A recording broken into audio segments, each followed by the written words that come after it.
และแล้วมื้อนี้เฮาสามพ่อแม่ลูกก็สิขึ้นเวียงอีกแล้วเนาะ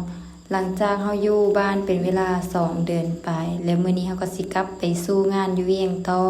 หาเงินหาคำก่อนที่เฮาสิขึ้นเวียงเฮาก็สิมาไหว้พระธาตุนางลาวก่อนอันนี้คือมาแต่เช้าแห่งมาตั้งแต่7 โมงเนาะเพราะว่าเฮาลงมาแต่วิระแล้วก็เฮาก็มาทางธาตุนางลาวแล้วเฮาก็สิลัดไปท่าแขกเพราะว่ามันทางนี้มันก็สิง่ายกว่าแล้วก็สิใกล้กว่าฮอดไวกว่าประมาณนี้หั้นนะแล้วเฮาก็สิมาขอพรอยู่วัดพระธาตุนางลาวก่อน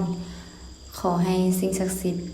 คุ้มครองพวกเฮาแล้วก็แบบขอให้เดินทางปลอดภัยสินะทางนี้เพราะว่าทางเฮาบ่เคยมาเนาะเวทกับแอมยังบ่เคยเมื่อทางนี้ เพราะว่าไปเลี้ยงแต่ละเทอมีแต่ไปทางท่าแขกไปทางสวรรณเขตแต่ว่ามื้อนี้เฮาสิบ่ได้เข้าเฮามาแต่เช้าแฮงยังบ่มีคนเลยมีก็คือเพิ่นกำลังสิเทพื้นเนาะเพราะว่ามันสิกว้างขวางแล้วก็งามกว่าเก่าอีก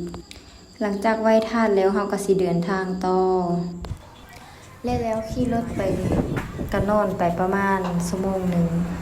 แล้วก็ฮอดบ่อนเฮาสิแวะกินข้าวจักฮอดบ่อนใส่บ่ฮู้แต่ว่าพอหากระตื่นแต่นอนเลยบ่ฮู้ว่ากินข้าวอยู่ไสแล้วเดินทางมาฮอดปากกระดิ่งเฮาก็เลยมาไหว้สิ่งศักดิ์สิทธิ์อยู่บ่อนแคมน้ำบ่ฮู้ว่าเพิ่นเอิ้นหยังเนาะแต่ว่าเวทหาก็เคยมาไหว้ครั้งแรกเนาะกับแอมพองแล้วก็ขนมน้อยทรงนี้ขนมน้อยคือแบบไปกินเจียกินหยังแล้วก็หักออกเนาะ